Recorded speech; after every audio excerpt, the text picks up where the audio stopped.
My beloved children, the year you are living in is no longer approaching from a distance. 2026 has already begun, and heaven is watching closely how you walk through its first days. Do not think this moment is ordinary. Do not tell yourself there will be time later. I speak to you now because the opening season of a year carries a weight many souls do not recognize until it has already passed. I have been allowed to see patterns repeated across generations. I have seen how beginnings shape endings. I have seen how the first choices, the first habits, the first obediences quietly determine what a soul will be able to endure when the road grows narrow. What you do now is not separate from what you will become. What you plant now is what will sustain or weaken you later. My children, the world feels unstable to you for a reason.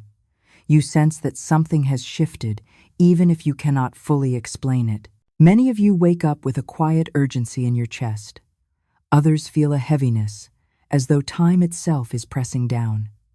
These are not accidents. Heaven allows these impressions so that hearts may awaken before it is too late to change direction. I must tell you gently, yet clearly. How you begin this year will echo through all that follows. The early days are not neutral ground. They are forming ground. Decisions made now carry more power than those made later, because habits are easier to build in calm than under pressure. When storms come, souls do not rise to new disciplines.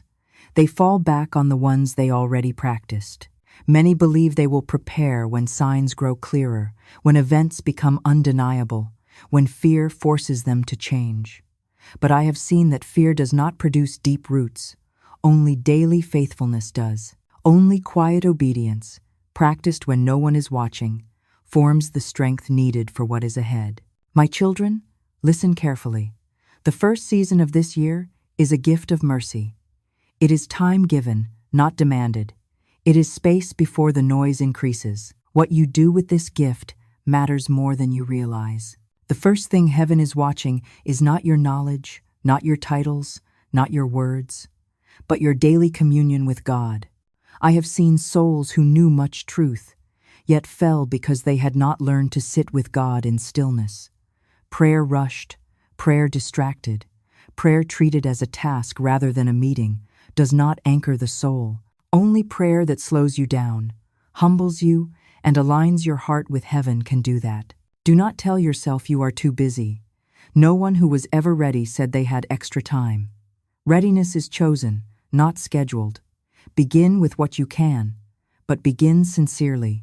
Even a few minutes offered fully is better than long prayers spoken without attention.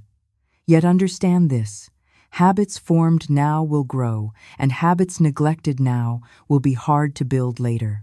I have watched many of my children attempt to seek God deeply only after their peace was gone, after their stability was shaken. They struggled not because God was distant, but because their hearts were untrained. A heart accustomed to noise finds silence uncomfortable. A mind filled with constant distraction resists stillness. That resistance does not appear overnight. It is learned slowly, day by day, by what you allow into your life. So I ask you, what are you feeding your mind in these early days? What voices shape your thoughts? What images fill your quiet moments? These things matter more than you think. They become the language your soul speaks when pressure comes. I have seen that those who stood firm later were those who guarded their minds earlier. They chose carefully what they consumed, not out of fear, but out of wisdom.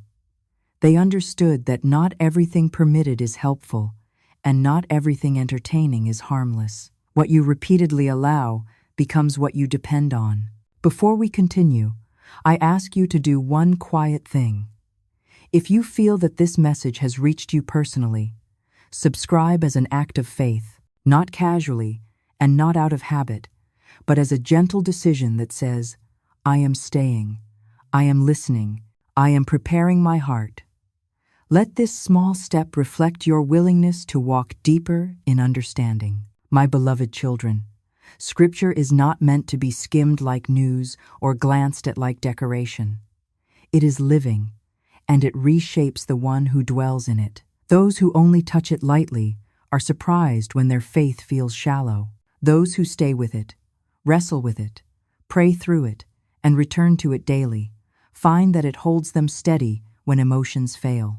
Do not be discouraged if discipline feels difficult at first. Difficulty does not mean failure. It means growth is beginning. Roots form underground before anything is visible above the surface. Heaven sees what others do not. I also must tell you this with tenderness. Many of the regrets I have witnessed did not come from great sins, but from delayed obedience. Souls told themselves, soon, after this season, when life slows down.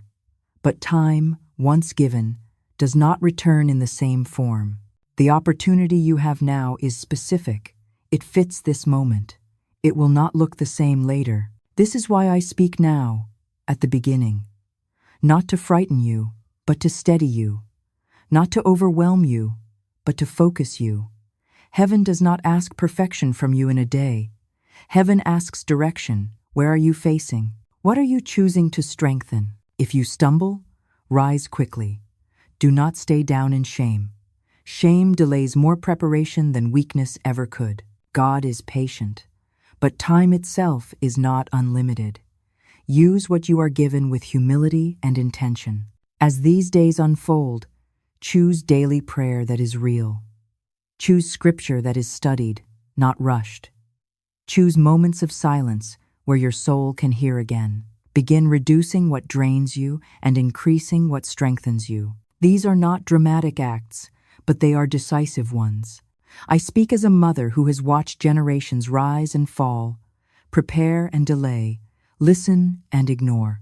Those who listened early walked with peace later. Those who waited for urgency often found it too heavy to carry. My children, the year has begun. The foundation is being laid now, whether you are aware of it or not. Do not let this season pass unnoticed.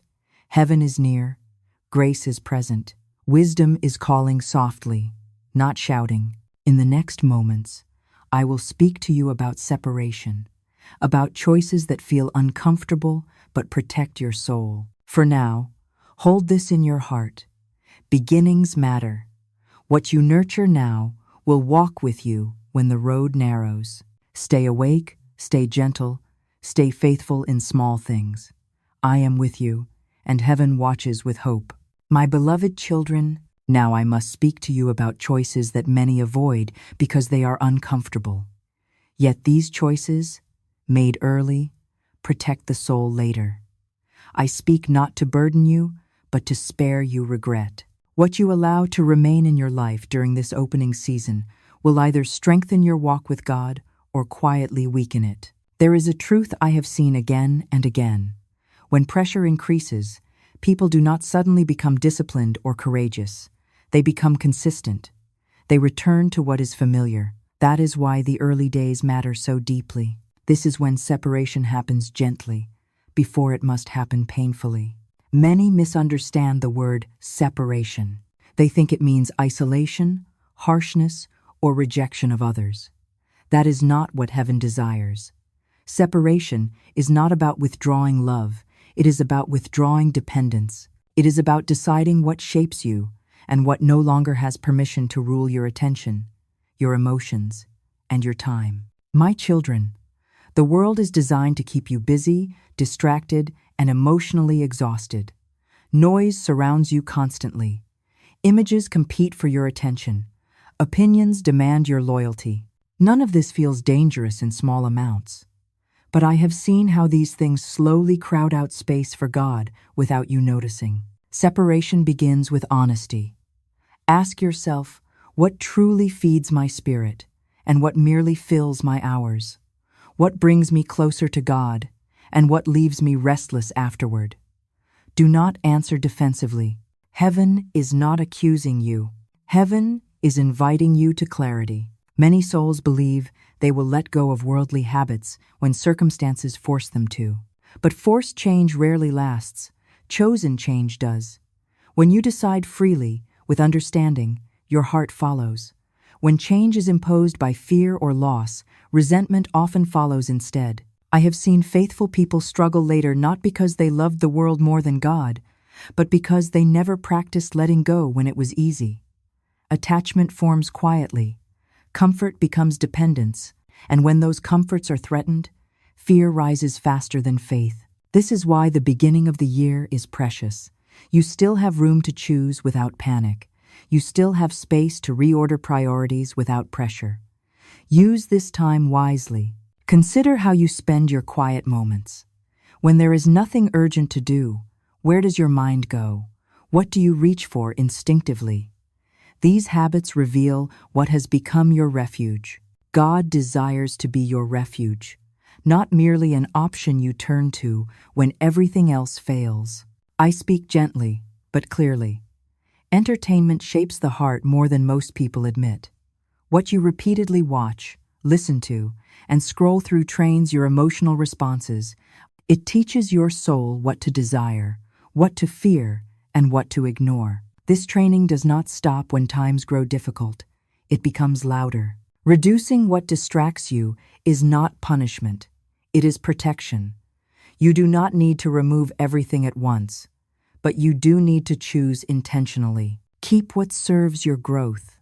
Release what weakens your focus. The goal is not emptiness, but alignment. Friendships also require discernment in this season. Love everyone, yes. Show kindness always, but be honest about who influences your thinking, your values, and your sense of direction. Companionship shapes character over time. Those you walk closely with today help determine how you will walk tomorrow. You do not need many people to stand firm. You need a few who share your commitment to truth, humility, and obedience. Seek depth, not numbers. Seek sincerity, not comfort. Conversations that challenge you to grow are more valuable than those that merely entertain you. My children, material ambition quietly steals time from preparation.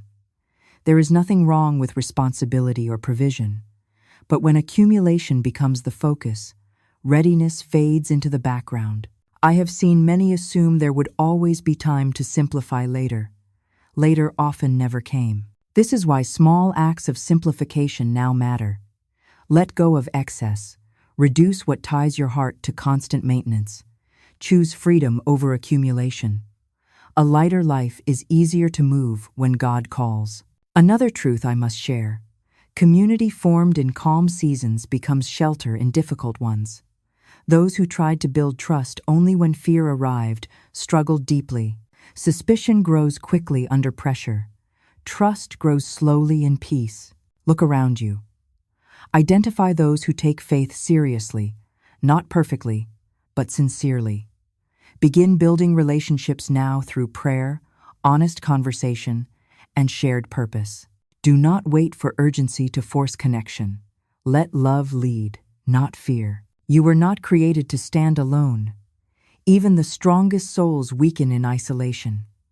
God works through community more than most realize. Support, accountability, and shared wisdom protect you in ways private devotion alone cannot. As you walk through these days, you may feel resistance inside.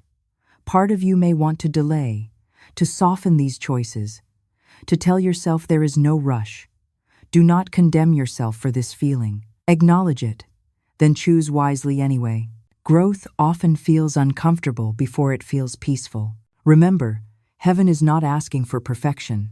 Heaven is asking for direction and sincerity. Each small decision made now compounds quietly. What feels insignificant today becomes decisive later. I speak as one who has watched many moments like this pass through history.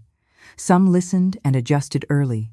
Others nodded, agreed, and continued unchanged. The difference was not intelligence or devotion, but willingness to act while there was still space to do so gently. Hold these words in your heart. Let them settle without fear. In the next moments, I will speak to you about knowledge, endurance, and strengthening your inner foundation for what lies ahead. For now, remember this. Separation is not loss, it is preparation. What you release now makes room for what God desires to give you later.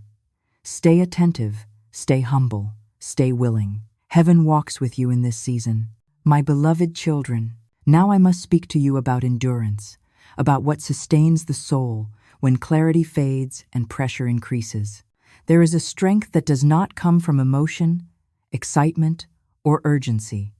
It comes from truth deeply planted, truth known so well that it remains steady even when feelings tremble. I have seen how this strength is formed, and I have seen what happens when it is missing. Many believe they will understand what they need when the moment arrives, but moments of testing are not times of learning. They are times of revealing. What is already written on the heart is what speaks then. This is why understanding matters now, while your mind is calm enough to receive it fully. I have watched faithful souls become confused, not because truth disappeared, but because they had never fully anchored themselves in it. Partial understanding feels sufficient in peaceful seasons. Under strain, it collapses quickly. Only what is known deeply, patiently, and prayerfully remains. Do not be afraid of study. Knowledge pursued humbly does not make the heart proud. It makes it steady. Truth is not meant to be rushed through. It is meant to be dwelt in, questioned, prayed over, and returned to again and again until it shapes how you see the world. My children, prophecy is not given to frighten you. It is given to orient you. When events accelerate, when voices conflict, when fear spreads, prophecy reminds you where you are and why you are here. Without it, many lose direction. With it, the path remains visible even when the surroundings grow dark. Those who endured did not know everything, but they knew enough to recognize deception when it appeared. They understood the flow of history, the meaning of obedience, and the difference between convenience and conviction. This understanding was not gathered in moments of crisis. It was formed quietly, long before. I must also speak to you about the body you carry. Many neglect it, thinking spirituality is separate from physical life. But I have seen how closely they are connected. A weary body weakens the mind. A neglected body clouds discernment. Endurance is not only spiritual, it is physical as well. This is not about perfection or appearance. It is about readiness. Strength allows you to remain calm under strain. Health allows your mind to stay clear when decisions matter most. Care now prevents dependence later, when support may be scarce. Begin gently. Do not punish yourself. Choose simplicity. Choose nourishment that strengthens rather than excites. Choose movement that restores rather than exhausts. Small daily care builds resilience over time. What you ignore now will demand attention later, often when you least want to give it. I have also seen many hearts burdened not by fear of the future, but by unresolved pain from the past. Unforgiven wounds quietly drain strength. They distract the mind, harden the heart, and block peace. No one carries resentment without cost, even when they believe they have learned to live with it. Forgiveness is not denial. It is release. It does not excuse harm, but it frees the one who has been bound by it. I have seen souls stand ready in every way except this, and that one weight held them back when sealing moments arrived. If there is someone whose name tightens your chest, someone whose memory still stirs anger, sadness, or bitterness, do not ignore it. This is not a sign of weakness. It is an invitation to healing. Begin with prayer, not to change them, but to soften your own heart. Forgiveness grows gradually when chosen sincerely. Do not wait for apologies that may never come. Freedom does not depend on another's repentance. It begins when you decide not to carry the wound any longer. Peace is not passive. It is chosen deliberately. Now, my children, I must speak to you about witness. Many think of witness as something loud, public, or formal. But the most powerful witness I have seen often came quietly, through consistency, kindness, and courage to speak when the moment required it. There is a season when doors remain open. Conversations are still possible. Invitations are still received. I have seen how quickly this season can close, leaving many wishing they had spoken sooner. Regret often comes not from speaking and being rejected, but from remaining silent and watching opportunity pass. Witness does not require perfection. It requires sincerity. Share what you know. Speak what you believe. Live what you profess. The way you prepare, the peace you carry, the discipline you choose will speak even before your words do. Do not assume others already know what you know. Do not wait for perfect timing. Gentle courage now may plant seeds that grow later, even if you never see the harvest. Heaven remembers every sincere effort made in love. My beloved children, as I speak these things, know that you are not alone in this season. Grace walks with you. Strength is available daily. Wisdom is offered freely to those who ask without pride. The beginning of this year is not meant to overwhelm you. It is meant to awaken you. Each choice you make now shapes what you will be able to endure later. This is not punishment. It is mercy. When you look back on these days, may you do so with peace, knowing you did not waste what was given. You do not need to do everything at once. You need to move in the right direction consistently. Stay attentive. Stay teachable. Stay willing to adjust when truth invites you to change. Heaven does not rush you, but heaven does call you to act while there is still room to do so gently. I am with you as a mother who cares deeply for your soul. I speak because I love you, and because I have seen what faithfulness in small things can do over time. Do not fear the days ahead. Prepare for them with calm intention. Use what you have been given wisely. And remember this always: those who listened early walked steadily later. Remain in peace. Remain in truth. Remain awake.